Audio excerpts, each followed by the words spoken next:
அம்மிக்கு என்னவோ உளுந்து களி மேலே தீராத காதல் வந்துருச்சு போல். எப்போ பார்த்தாலும் உளுந்து களி. இன்றைக்கும் வந்துட்டு எனக்கு உளுந்து களி பண்ணி கொடுன்னா, சரி டெய்லி வெள்ளை உளுந்துலே பண்ணுறோமே, கருப்பு உளுந்தில் ட்ரை பண்ணி பார்ப்போம். அது இன்னும் கொஞ்சம் சத்து அதிகம் தானே சொல்கிறாங்க, பார்ப்போம் அப்படின்ட்டு அதுக்கு 4 வீடியோ போட்டு பார்த்ததுல அந்த வெள்ளத்தில் தண்ணி ஊற்றி காய்ச்சிட்டு அதிலே மாவு போட்டு கிளறினாங்க. அது நமக்கு செட் ஆகாது. நம்ம களினாவே வந்துட்டு ப்ளைனாக கிளறிட்டு அதுக்கு மேலே சர்க்கரையும் நல்லெண்ணெய் ஊற்றி சாப்பிட்டோம்னா நமக்கு இந்த களி சாப்பிட்ட ஒரு ஃபீலிங் வரும். அதனால் வந்துட்டு நம்ம ஸ்டைல்லே பண்ணுவோம் அப்படின்னு தேங்காய் பால் ஊற்றி உளுந்து 1/4 டம்ளர் அரிசி போட்டு வறுத்துட்டு அந்த மாவு போட்டு களி வந்துட்டு கிளறி எடுத்தாச்சு. எனக்கு என்னவோ தண்ணி கொஞ்சம் பத்தாத மாதிரி இருந்துச்சு. அடுத்த தடவை இன்னும் கொஞ்சம் கரெக்ட் பண்ணணும்.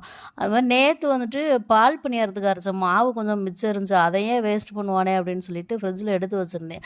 அதை எடுத்து வெங்காயம் பச்சை மிளகா மிளகெல்லாம் போட்டு நேற்று பால் பணியாரமாக இருந்தது இன்றைக்கி வந்துட்டு உளுந்து வடையாக மாற்றியாச்சு. உளுந்து வடையும் சூப்பராக இருந்துச்சு, களியும் சூப்பராக இருந்துச்சு, ரொம்பவே நல்லா இருந்துச்சு. அம்மி வந்துட்டு ஒரு களி வந்து ஃபுல் தட்டையுமே காலி பண்ணிட்டான். மீண்டும் ஒரு வீடியோவில் பார்க்கலாம். டாட்டா.